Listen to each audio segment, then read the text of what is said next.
Hello, hello everybody. How's everybody doing today?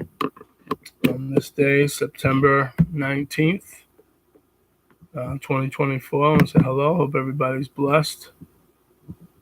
One person that's not blessed right now is our buddy P. Diddy. So I'm going to just play some highlights of this man speaking about the charges that, they say that's going to be them. So let's go rock and roll here.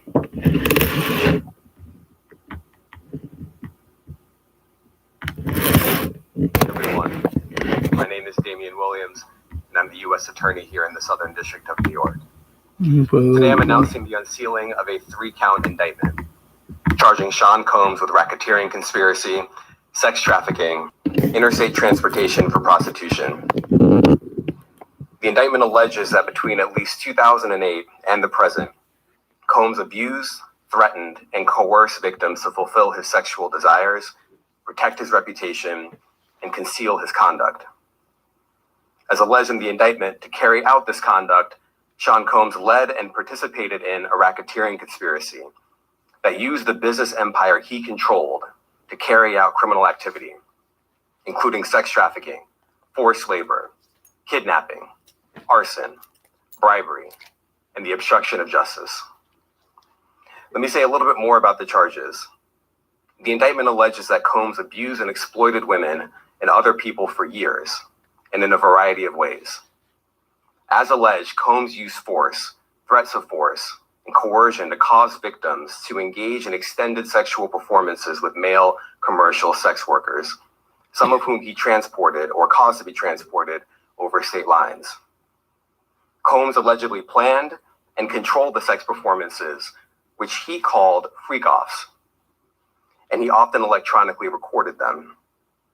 The freak-offs sometimes lasted days at a time, involved multiple commercial sex workers, and often involved a variety of narcotics, such as ketamine, ecstasy, and GHB, which Combs distributed to the victims to keep them obedient and compliant. As alleged, when Combs didn't get his way, he was violent, and he subjected victims to physical, emotional, and verbal abuse so that they would participate in the freak-offs, and that Combs hit, kicked, threw objects at, and dragged victims, at times by their hair. On one occasion in March of 2016, that conduct was captured on video and later reported in the media.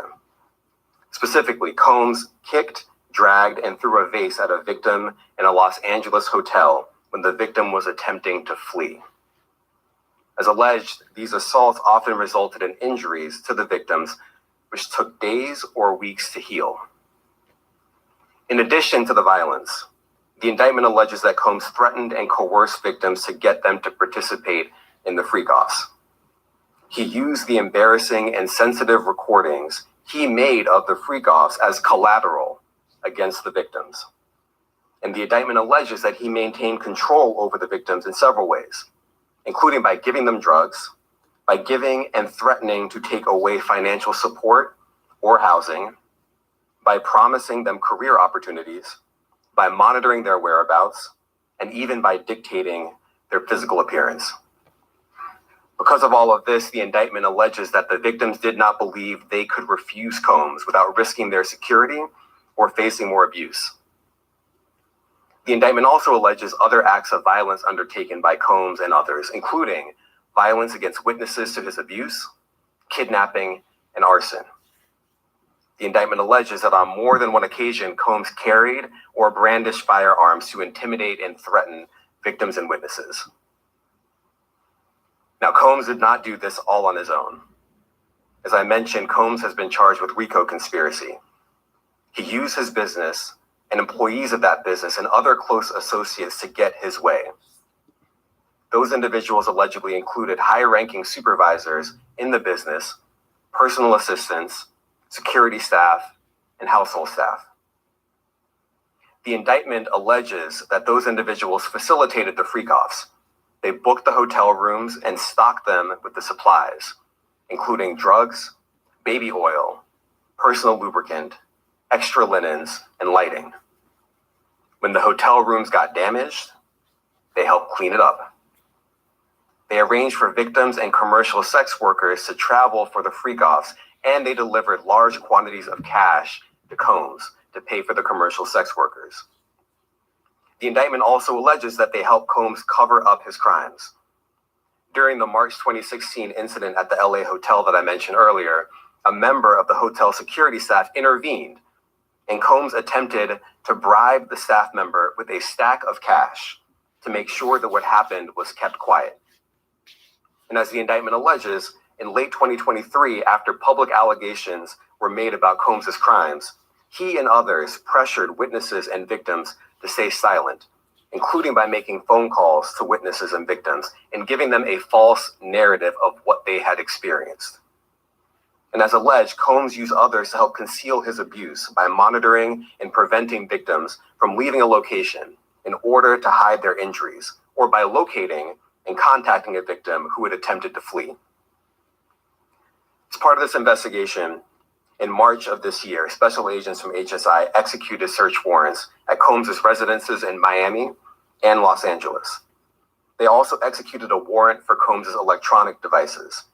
During those searches, agents seized evidence of the crimes charged in this indictment. They seized firearms and ammunition, including 3 defaced AR-15s and a large capacity drum magazine.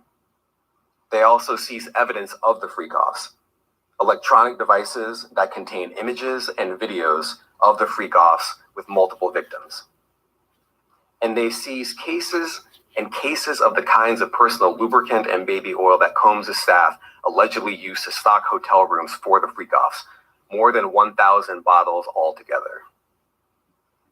Here are some of the items that we recovered during the searches.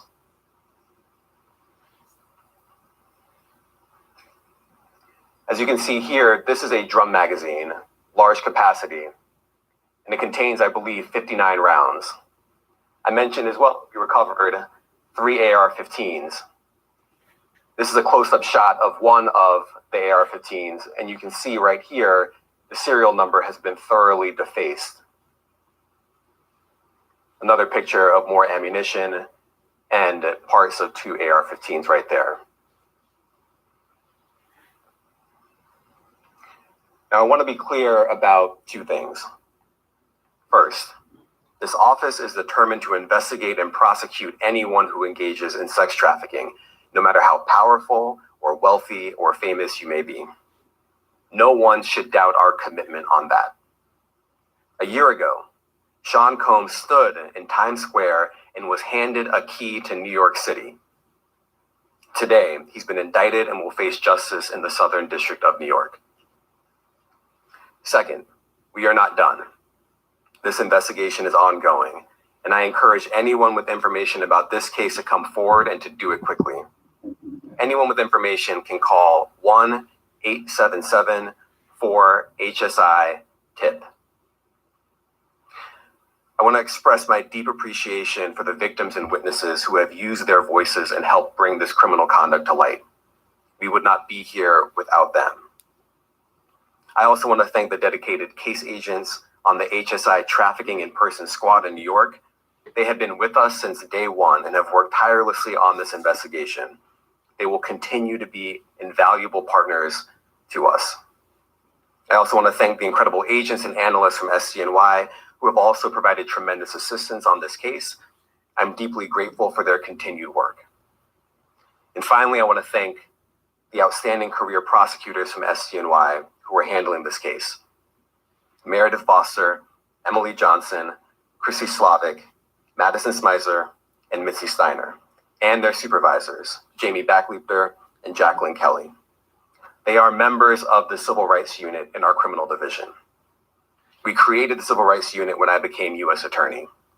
I'm deeply proud of their work on this and so many other cases.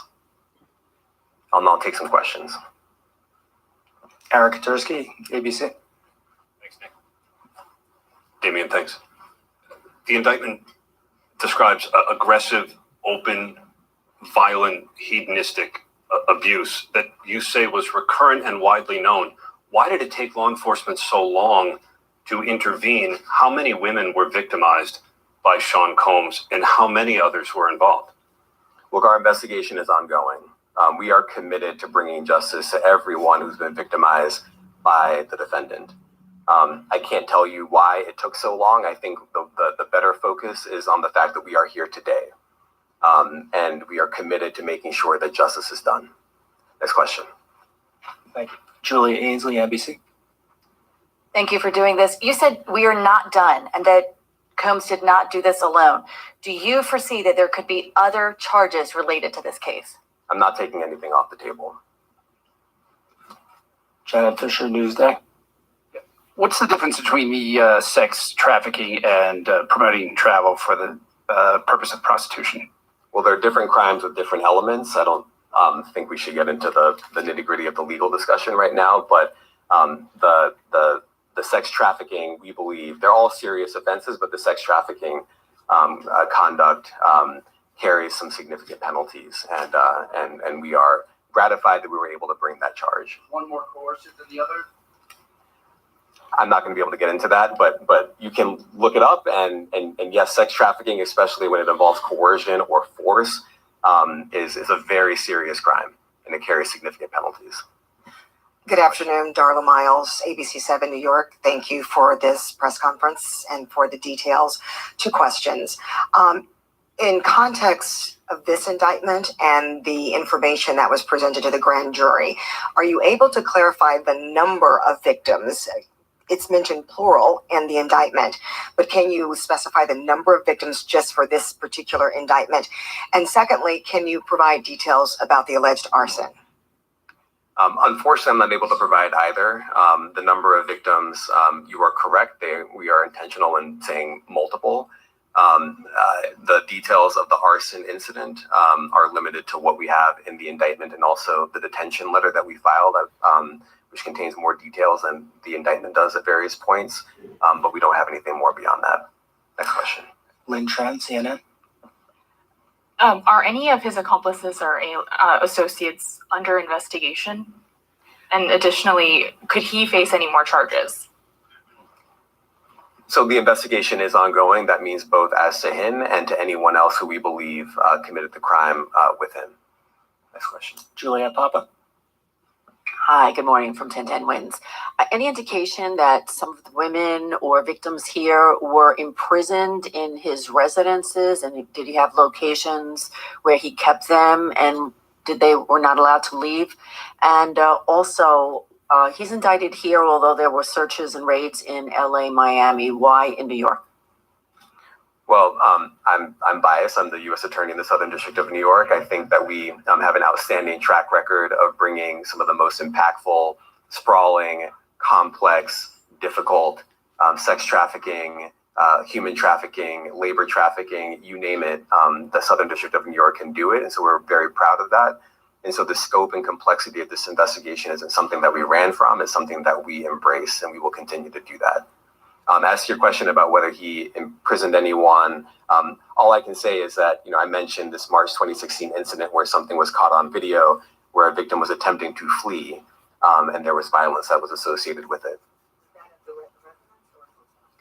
That was at a hotel. Matthew Lee, Inner City Press. Thanks a lot. Does your office intend to seek remand, or are you reaching a bail package? And if you're willing, how would you contrast this with the R. Kelly case in EDNY in terms of the elements? Thanks. So we will be seeking detention. We have filed a letter laying out our reasoning for seeking pretrial detention. I'm not going to be able to expand beyond what's in the letter, but it contains all of the reasoning, and it contains the law as well.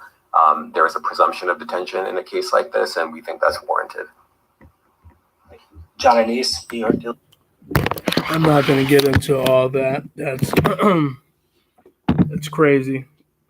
My brother, happy birthday. My brother, Del Collins, DC, happy birthday. I'm going to give you a call probably in a little bit after this video if I can. I'm not going to speak too long. I'm just going to say about this. This is a mess.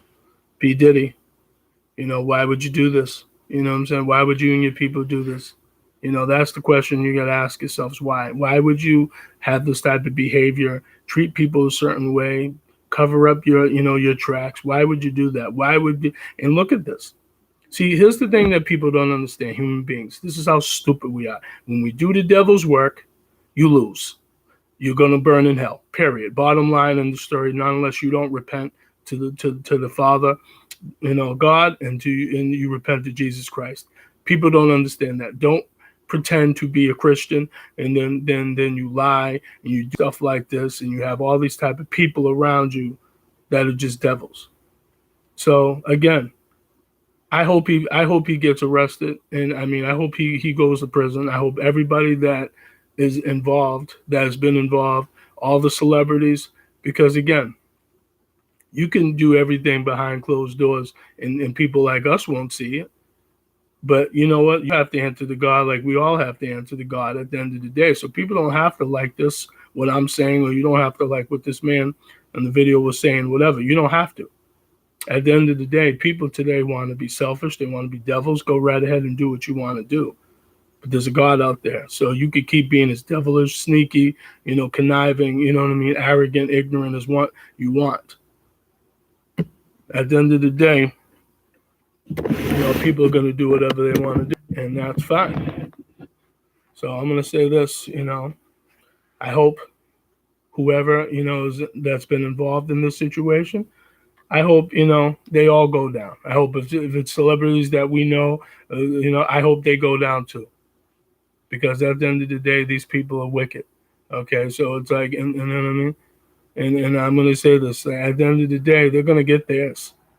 All right, you know what I mean? They're going to get all these people. I don't care if it's our favorite actors, our favorite music artists. I don't care. You know what I'm saying? They're going to go down faster than you know it. And then, you know what? We're the ones that's going to be the fools by saying, oh, man, I really liked him or her. No. Listen, man, at the end of the day, people are going to do what they're going to do. There's a lot of devils in the world. There's a lot of unrighteous people in the world. So that's fine. That's why I say, you know what? People could talk about, man, I want all this money and all this, like a P. Diddy and like a Jay-Z and like, you know what? But there's a price to pay for all that. Okay, remember that. No God, you don't care about Jesus Christ, you don't care about you doing right, you have motives, you have wickedness in your heart, you know what? You're going to burn in hell for that. So I don't care. So do what you want to do as a person, you know what I mean? But there's going to be a price to pay for all this stuff that's going on in this world. And you know what? He's going to get his. And the rest of those people, they're getting theirs too. Okay? Not just on this earth, but, on Judgment Day, like we're all going to be judged. So I hope these people go down. I hope P. Diddy goes down. I hope the whole industry goes down. Okay? And for us to wake up and say, look, these people are no good. But feel free to check out more of my YouTube channel. Type in my name, Russell Mills, RUSSELLMILLS, May 22nd, 2017. My first video. It's called Why Black People Settle for Less. Everybody, take care. Have a good night. Bye.